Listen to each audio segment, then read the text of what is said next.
અંકલેશ્વર નજીવી બાબતે થયેલી તકરારમાં યુવકની પાવડાના ઘા ઝીકી નિર્મમ હત્યા. અંકલેશ્વરની રાજપીપળા ચોકડી પાસે આવેલી નહેર નજીક ગત સાંજે એક અત્યંત કરુણ અને હચમચાવી દે તેવી ઘટના સામે આવી છે. વર્ષો જૂની અદાવત અને સામાન્ય બોલાચાલીમાં ઉશ્કેરાઈ ગયેલા એક શખ્સે દંપતી પર હુમલો કરી પતિની પાવડાના ઘા ઝીકી સ્થળ પર જ હત્યા કરી નાખી હતી. આ હુમલામાં વચ્ચે બચાવવા પડેલી પત્નીને પણ ગંભીર ઈજાઓ પહોંચી છે.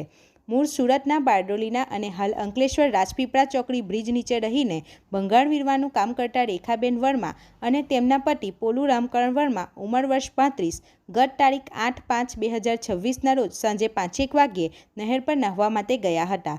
નાહ્યા બાદ તેઓ ત્યાં પાસે રહેતા જ ટીંગુસિંગ નામના વ્યક્તિ સાથે વાતો કરી રહ્યા હતા.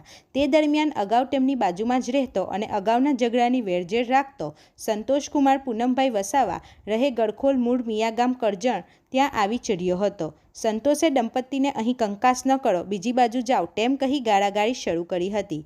પાવડાના ઘા મારી પતાવી દીધો ખેલ. જ્યારે પોલુ વર્માએ ગાળો બોલવાની ના પાડી ત્યારે આવેશમાં આવી ગયેલા સંતોષ વસાવાએ નજીકમાંથી લાકડાના હાથાવાળો પાવડો ઉઠાવી લીધો હતો. તેણે પોલુ વર્માના માથામાં પાવડાના 2 જનુની ઘા ઝીકી દીધા હતા.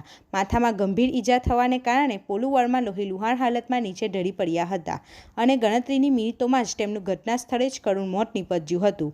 વચ્ચે પડનાર પત્ની પર પણ હુમલો. પોતાના પતિને બચાવવા વચ્ચે પડેલ રેખાબેન પર પણ હુમલાખોર સંતોષે દયા દાખવી ન હતી. તેણે રેખાબેનના માથાના ડાબા ભાગે ઈંટનો ટુકડો મારી ઈજા પહોંચાડી હતી.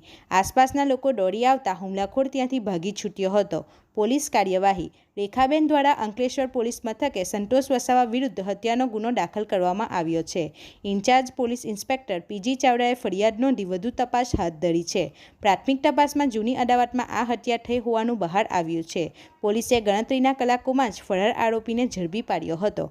રિપોર્ટર હુમેદ સૈયદ સાથે ગુજરાત અદ્ભુત ન્યૂઝ ગુજરાતી.